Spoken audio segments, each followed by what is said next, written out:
बात तब की है जब चार्ली चैपलिन ने फिल्मी दुनिया में कदम नहीं रखे थे। 19 की उम्र के चैपलिन को पहली बार प्रेम हुआ। वह लंदन में रंगमंच करते थे और 15 साल की वह लड़की भी उसी थिएटर में नर्तकी थी। उसका नाम हेटी केली था। जब चार्ली ने पहली बार उसे देखा, वह रिहर्सल कर रही थी। थोड़ी देर बाद उसने चार्ली को बुलाकर अपना आईना थमा दिया। उसमें देखते हुए बाल बनाने लगी। इतनी सी देर में चार्ली ने प्रस्ताव दे दिया, रविवार को मेरे साथ घूमने चलोगी?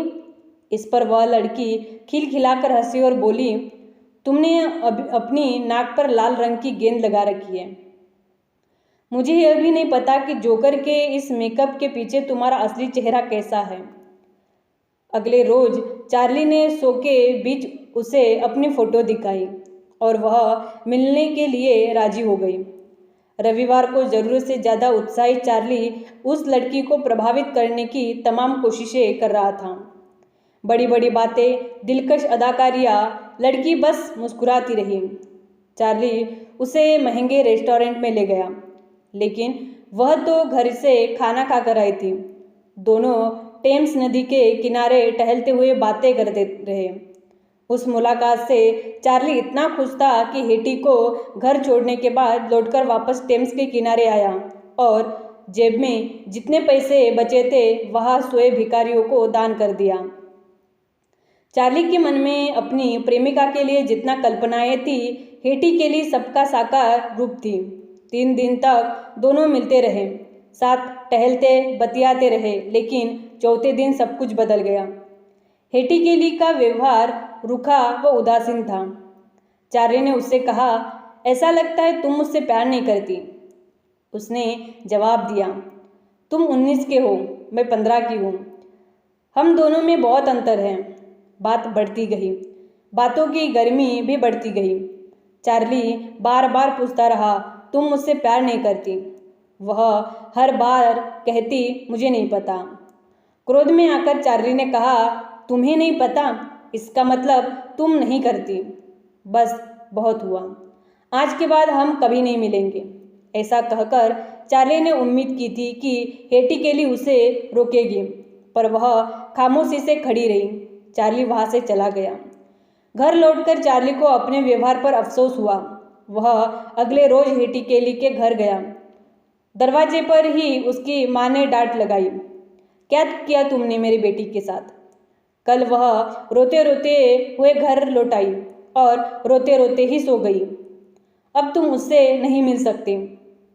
चार्ली ने अलग अलग तरीके से मनुहार की, तब उसे हेटी केली से मिलने दिया गया। देर तक रोते रहने के कारण उसकी आंखें धुली व ताज़ा लग रही थी, लेकिन उनमें एक घायल उदासीनता साफ दिख रही थी। क्या कहूँ? चार्ली को कुछ सूझा ही नहीं। अटकते हुए उसने 2 बार एक ही बात कही, मैं तुम्हें फिर से अलविदा कहने आया हूँ। दोनों ही बार हेटी केली ने कहा, ठीक है, अलविदा। चार्ली उसके घर से बाहर निकल गया। पीछे से एक दरवाज़ा धीरे धीरे बंद होने की आवाज़ सुनाई दे रही। यह 1908 का बरस था। चार्ली इसके बाद हेटी केली से कभी नहीं मिला, लेकिन 3 दिनों का यह प्यार उसके पूरे जीवन पर हावी रहा। वह उसे कभी भुला नहीं पाया। उसकी फिल्मों की अधिकांश नायिकाएं हेटी केली का ही प्रतिरूप है।